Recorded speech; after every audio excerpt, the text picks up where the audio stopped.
Welcome back, everyone, to another episode of the Health Made Simple Show. I'm your host, Dr. Bart. Again, another great podcast for you today. And today we're going to talk about and do a bit of a deep dive into the concept and the idea of, are we practicing health? Are we ready to get into the game? And are the things that we're doing on a daily basis?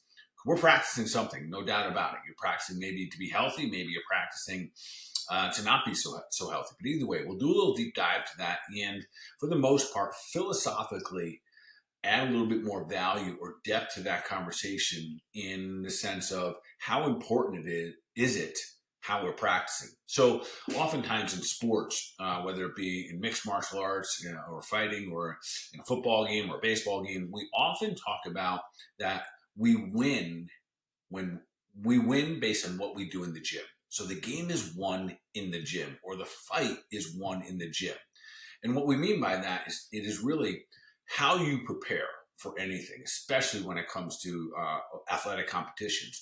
It always comes down to whoever trains the smartest, whoever trains with the most discipline, the most frequency, that has the best strategies.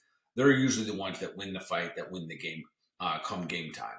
So we want to take that analogy, that same philosophy, and apply it to our health. The reason I'm bringing this to our attention today is because I had an opportunity just a little while ago to go be a keynote speaker up in Atlanta. And this conversation came up several times about why it's so important that we are doing things like moving properly, eating properly, and thinking properly, where it goes way beyond just the idea of losing a couple pounds. And listen, I love the idea of losing a couple pounds, especially, we're about to enter January to maybe reset some goals when it comes to our weight and whatnot. Fantastic. But understanding this concept, especially for myself as a healthcare practitioner, being in the front row now for nearly 3 decades, one of the things I recognize that how we practice is going to determine how we are going to experience and maybe get through or not get through some of the bigger challenges in life. To give you a quick example, then I want to share some updates. Last week, I had a gentleman call me, actually a friend of mine call me about his friend. And he said, my friend just got diagnosed with non-Hodgkin's lymphoma, which is a blood cancer. And this can be really serious. It can be life-threatening. Most of the time, it's manageable. But nonetheless, it can be life-threatening. And his question for me was, are there alternative ways? Are there holistic ways to approach this that can be beneficial? My answer is absolutely yes. But the first question I have about his friend is, what are his current health practices? This is critical for me to understand, because based on his current health practices, determine how fast and how hard we can go. Even if his mindset is, I want to go all in, if he has no practice at doing the fundamentals, which we're going to talk about today, pushing the body a little bit when it comes to physical exercise, or pushing the body when it comes to eating and disciplines, or pushing the body, or having a way of thinking about your own body in such a way that's beneficial versus adversarial. So I'll talk about those in just a moment here, but that is the first question we ask. If you were focused, if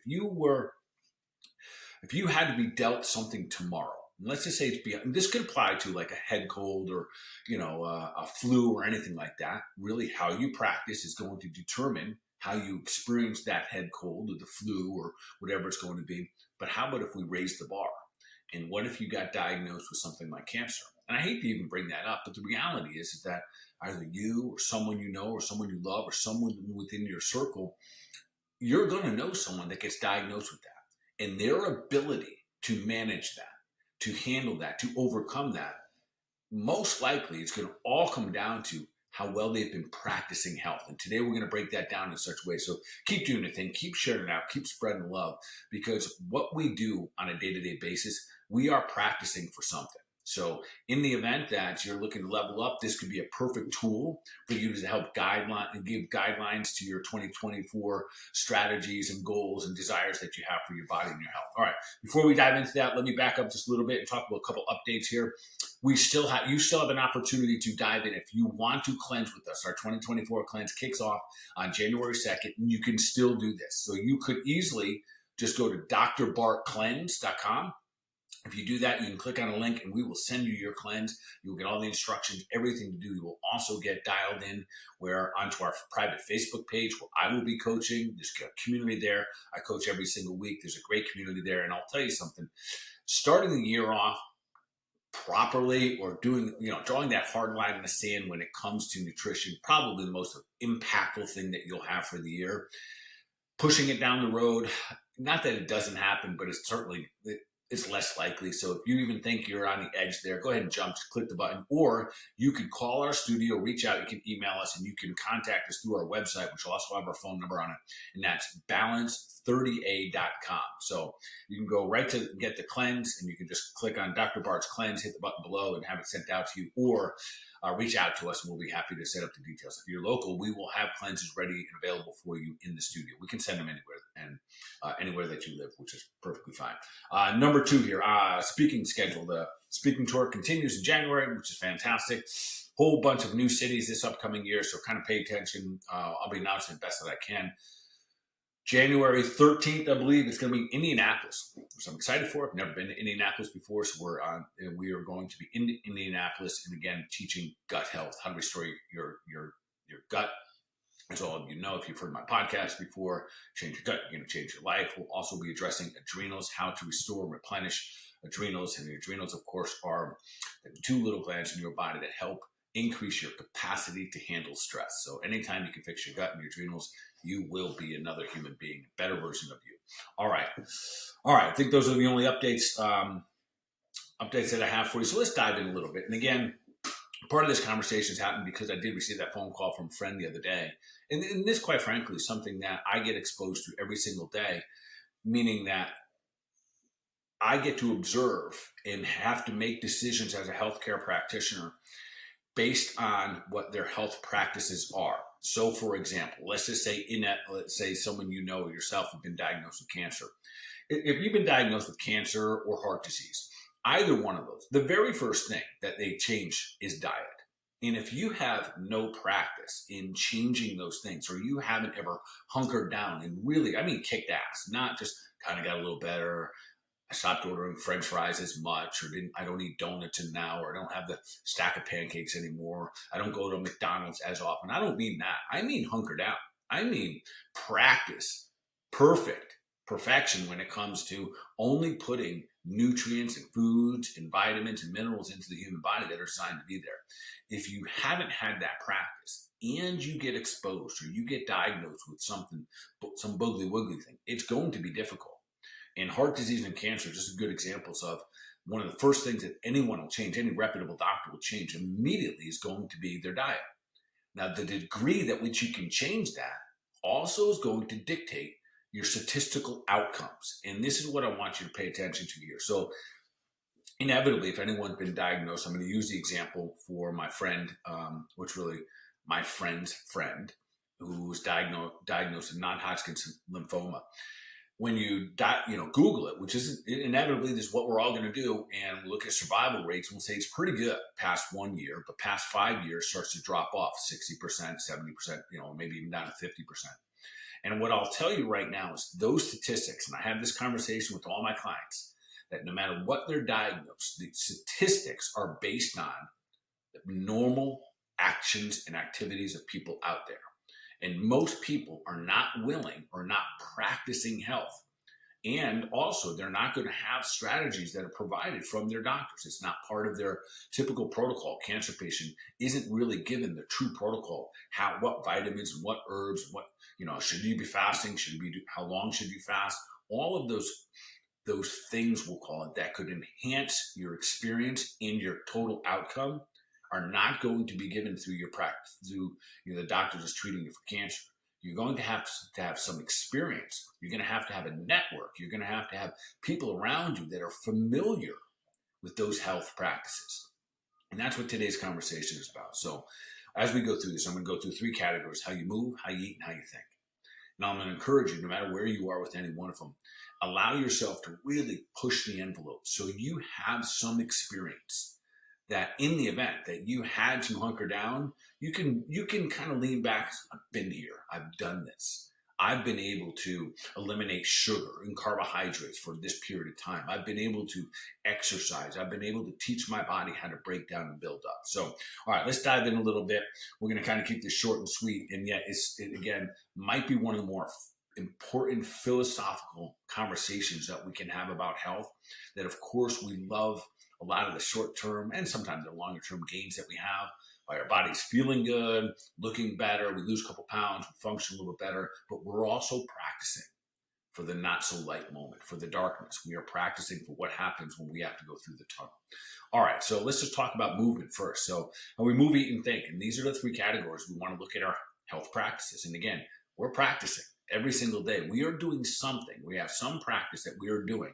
But the challenge, some of the practices are not so good for us. So when we talk about movement, I want you to think about, are you teaching your body to quickly and repetitively break down and build up when it comes to your movement?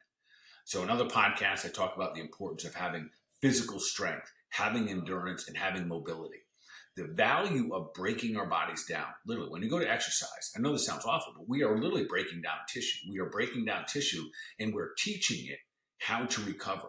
And as we do this repetitive, we break the tissue down, we give it the proper nutrients, the amino acids and the proteins to rebuild the building blocks, to build it back up. We get a good amount of rest, and the body goes, oh, got it. That was hard for me to do yesterday. But if you keep doing it on this level, I will get used to it, and we will be able to level up as time goes. This came really true, and I will tell you what, I've seen this, literally hundreds, probably thousands of times in my career. And recently, a friend / a patient of mine, his name is Clint. If you're happening to listen to Clint, again, high five to you, brother. Because of his health practices, probably saved his life. If not his life, at least his ability to function well moving forward in his life. He was in a bad motorcycle accident, which is unfortunate for all. We don't plan for accidents. But what Clint did was he prepared his body. I don't know that he was consciously, going and exercising for the last several decades of his life with the intention that I'm preparing for the moment that I have an accident. No, we do it. The side effect of doing the training, the side effect of taking care of our bodies, the side effect is that when that moment happens, and without being negative about it, there's a likelihood that we're going to experience something through the course of our lives that is unexpected. And again, how we practice for it may be the difference in the outcome.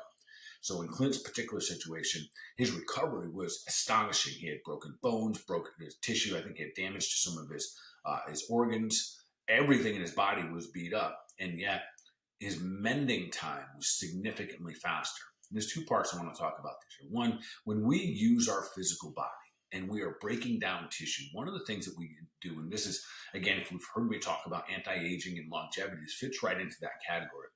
As we age and we pollute our bodies and things aren't so great, we have some bad habits, we start to produce what's called senescent cells. And a nickname for them are zombie cells. And those are cells that are floating around our body that are no longer productive for us. They're no longer helping us rebuild and recuperate. They're hanging around, kind of taking up space and sucking life out of us. As we exercise and we incorporate things like cold plunging, we incorporate things like sauna and a little bit of intermittent fasting, and we're breaking down tissue, we're building muscle, and we're recuperating, we're getting the amino acids, essential fatty acids, you're getting your fish oils, and you're doing all of these health practices. One of the beauties is, especially as you get all the circulation going on, you are pushing out, you are breaking down, killing off these zombie cells. And what that really means is that the cells that you have available are very adaptable.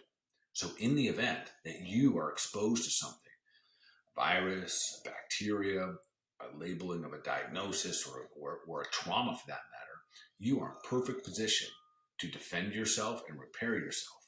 If you're full of these zombie cells and you have toxicities and your organs are tired from fighting all the toxins, that's going to put you in a completely different category when it comes to recovery. So when we see statistics and you see that some people, let's say they're diagnosed with some boogly woogly disease and the life expectancy anywhere between 1 and 10 years, we know the difference there. We just don't have that conversation enough. The 1 year is the person who does nothing and has no health practices and might be super unhealthy. The 10 years is for the person that's healthier and that has health practices.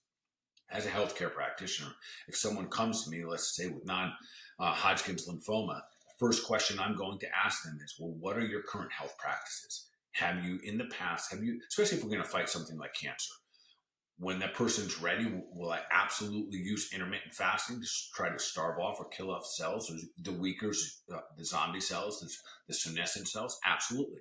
But if they've never participated in intermittent fasting before, To get them to go 16 to 18 hours, let alone 72 hours, is a big gap. But if you've done this and once or twice a year, you've done a couple 24-hour fasting sessions, or you've done a 72-hour, you will have something to lean on in those tough moments. So as you plan for 2024, consider that you're going to push yourself a little bit so you are prepared for those moments. So again, your health practices, unfortunately, can also be taking place and working against us. So we are either practicing to build ourselves up, make us stronger human beings, or potentially we are practicing in such a way we're bringing in toxins, we're not getting enough rest, we're staying stressed out, and they can inhibit our ability to heal up when those time comes. So as physical exercise, as how we move our body every single day, is it part of practicing for our future care? Is it part of practicing for when you get diagnosed, or if you got diagnosed with something like cancer or the boogly woogly disease or COVID or any of those things?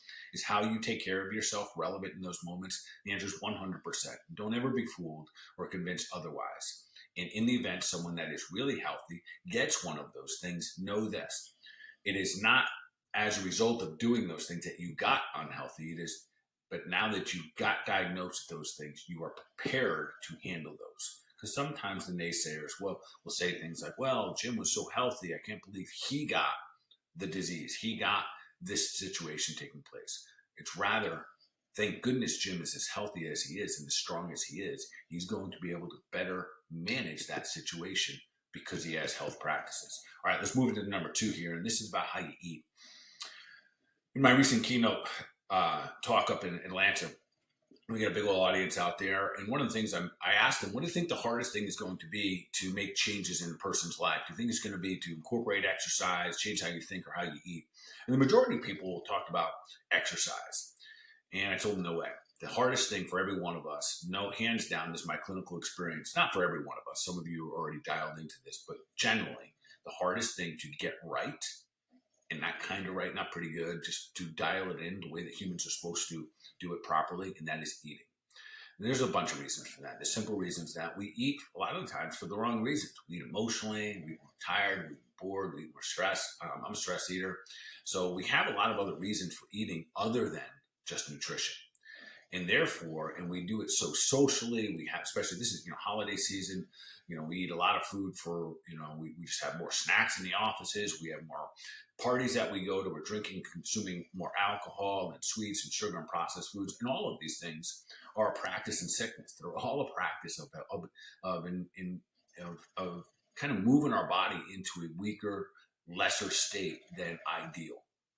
So these are the practices that are often difficult to break because we have our favorite things. We all got them. Like, you might be chips, you might be a piece of chocolate, it might be, I love my soda, or whatever it may be.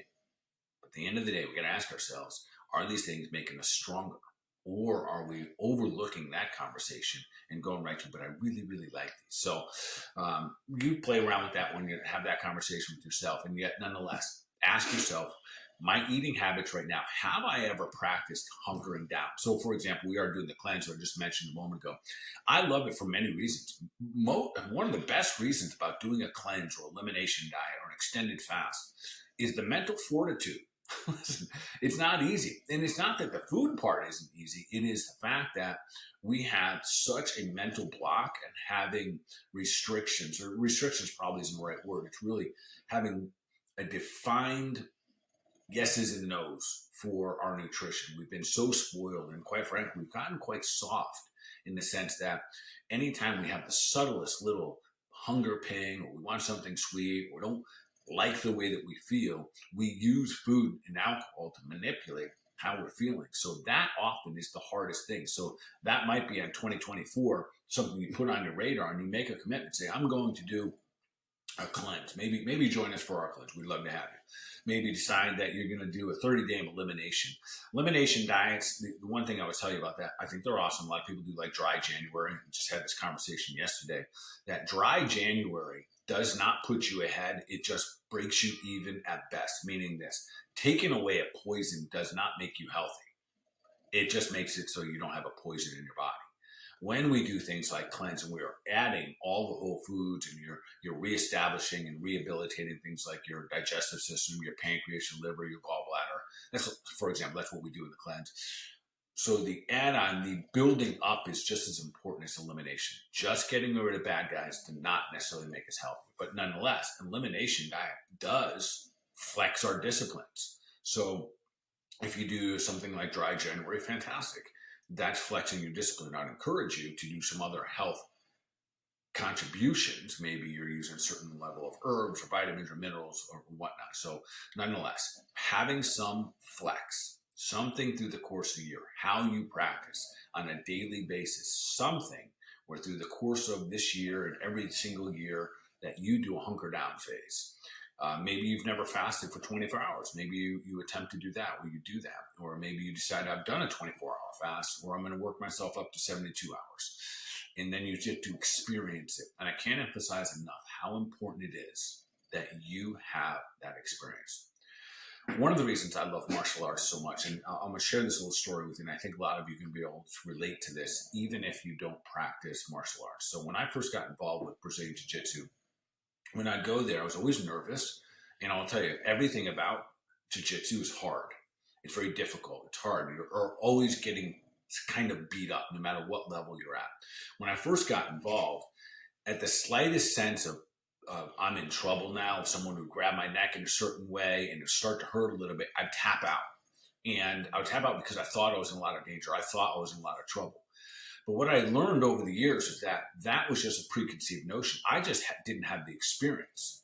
And really what I've discovered after being able to practice martial arts now for a decade plus is that the very things that made me quit before, they don't make me quit anymore.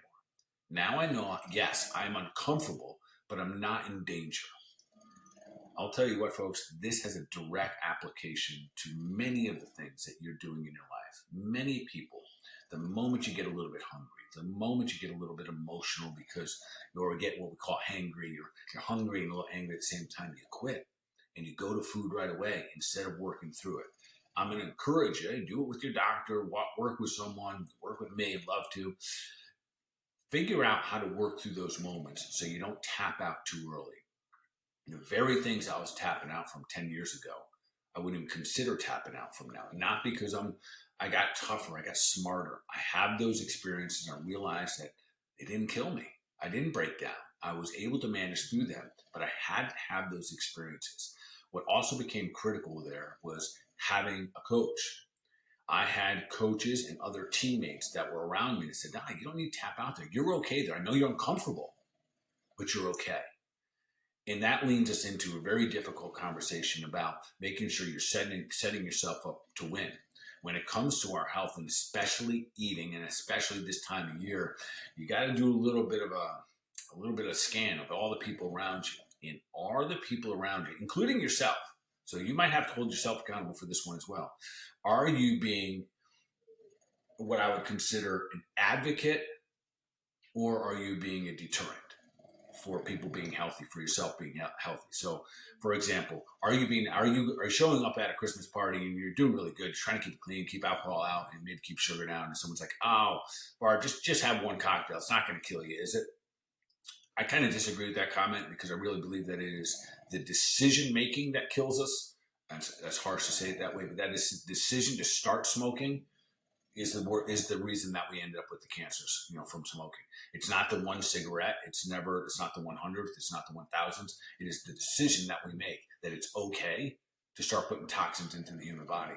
So make sure that you are an advocate for your friends and family, you advocating them being the best versions of themselves and encouraging them to allow themselves to be healthy and break some old paradigms and break some old habits. And then also look around, be a spectator of your own sport here and see if the people around you are detracting you and saying things like, "Oh, you can have a little bit, it's Christmas," or they're kind of encouraging you to get off of being the best version of yourself and give yourself permission to very lovingly and very kindly say, "No, that doesn't serve me. That doesn't help me be the best version of myself."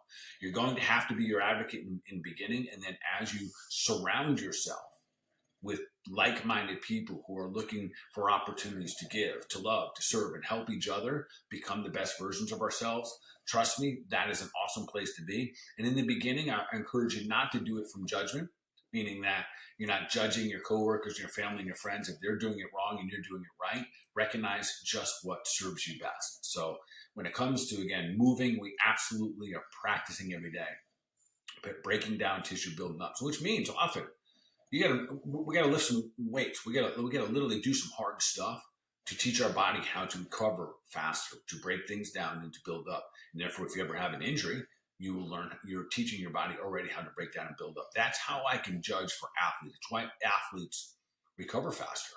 If I have a person who's a couch potato who goes skiing once a year and tears their ACL versus an athlete who tears their ACL, the recovery times are significantly, they're not even in the same league. So kind of keep that as an analogy right there. Of course, the athlete's going to heal faster because they're also willing and have most likely gone through a lot of these hard practices of eating clean, of training their bodies to break down, build up. Let me get to the last, but certainly not the least part of this conversation when it comes to practice, and it's how we think. So we certainly, everything will often come back to how we think. And I want to give you two kind of conversations to have with yourself when it comes to health practices. In the event your health practice or your health conversation often sounds like, well, I caught a cold or something happened to me. And you kind of push off that responsibility. I know it's not intentional, but we've been taught that that is an acceptable behavior and an acceptable mindset, that things happen to you, that you catch a disease, that you had nothing to do with it, or maybe even genetics. And I'll tell you this, if that is the case, it's a very unfortunate concept and belief to have. And here's why. Because if it is just happening to you, it leaves you powerless. There's nothing you can do. And I don't believe that to be true for anything with your health, at any diagnosis, at any time, regardless of your genes, regardless of your age, regardless of how many flights you've taken. So if we flip that over and we flip that in, this happened to me, or what's wrong with me, we want to be very careful with those conversations, rather moving into, what is my body asking me for? What do I need to heal? And when we start to ask those questions, those subtle questions, and that will only happen with practice. I promise you, those words and those thoughts will not happen to you if you've never used them before. It will not happen to you in the moment of despair, in the moment of being diagnosed with something that really sounds grave, or we'll call it serious. And it'll also be sidestepped in the event that you have a sinus infection, something that's very simple. You won't say, what does my body ask me for? What does my body need to become stronger, better, to heal faster? You'll be thinking, what's wrong with me? And then you'll try to fix it from the outside. And that's the slippery slope. When we don't go through the tunnel, when we don't go through the work that it takes, the right mindset, the type of movement we need, the type of eating, the vitamins, the minerals. If we don't practice on the small end with a simple thing like an earache or a sinus infection or diarrhea or a gut issue, if we don't deal with those properly, you really have no shot at handling the big ones. So when people say, oh, it's more serious than this, you're not going to fix it. And the truth is, the body is a self-healing, self-regulating mechanism that our creators created our body with more intelligence than any man, woman, or child has on the face of this earth. And we have built in a healing machine. Our job, quite frankly, is to get out of the way and support the healing process. Do we create a lot of interference? Of course we do. We do it with our cell phones. We do it with our drugs and our alcohol and our foods. We can call those drugs as well, kind of. We do it with our attitude and our thought process. But if we align all of those things, and some days are going to be better than others, but if we align those things with our daily practices, with our exercise, with our meditation, with our clean eating. And it's not confusing. We just eat from God's garden, eat foods that have one ingredient. If we start to think in such ways to serve me, who do I need to be today? What do I need to do to be stronger, to be healthier, to be more kind, to be more loving, to be more in service? If we start to ask ourselves the proper questions, the answers and the results we get will completely put us on a different scale and a different trajectory than anyone else. So again, going back to when we look at expected results, it all is going to come down to, what are we practicing on a daily basis? All right, so that's my little conversation for you. Hopefully that sits in a place and resonates with you in such a way that you'll take more action, incorporate this some way into your 2024 guidelines or whatever goals or desires that you have in the upcoming year. Thanks again for listening. Keep doing your thing. Keep sharing out. Keep spreading love. We appreciate having you. If we don't hear from each other, awesome. Have yourself an amazing end of the year. Let's start off 2024 strong. We'll see you in the next show.